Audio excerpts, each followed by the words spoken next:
Hey, thanks for your question. I just got it.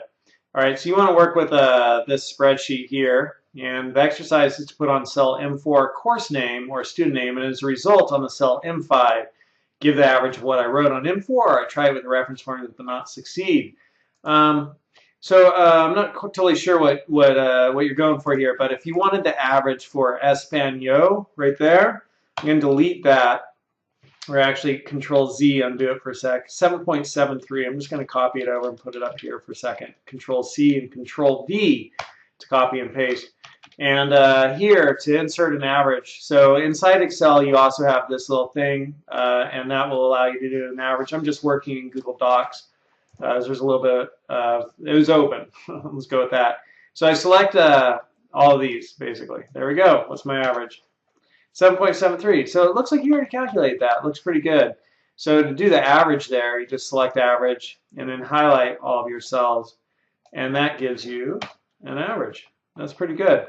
So I'm not totally sure what you're asking. If you have in cell M4 the name of a student or of Espanol, and then in this cell, if you have the average, I'm not sure if you wanted to do some sort of a pivot table, which would allow you to sort of look at this data kind of differently, or if you wanted to just calculate averages for everybody. If I was a teacher, I might want to see the average down here of everything up above.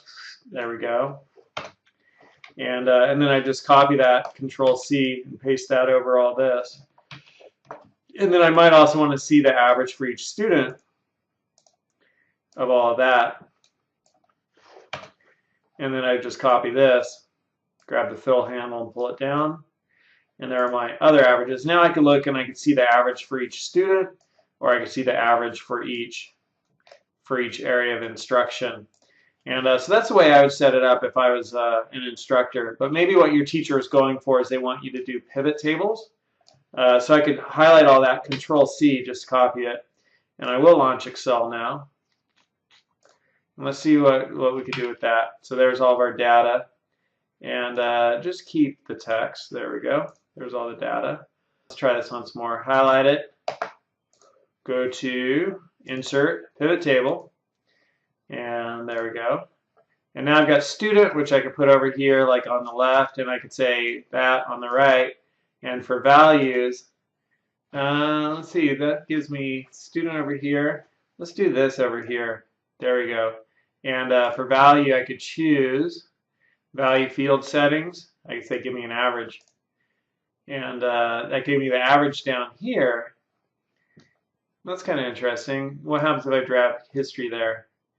And with history value settings, average. All right. What happens if I put history here? Kind of interesting values. So I'm not totally sure what you're asking for. But, you know, that's something you can play with, is the pivot tables.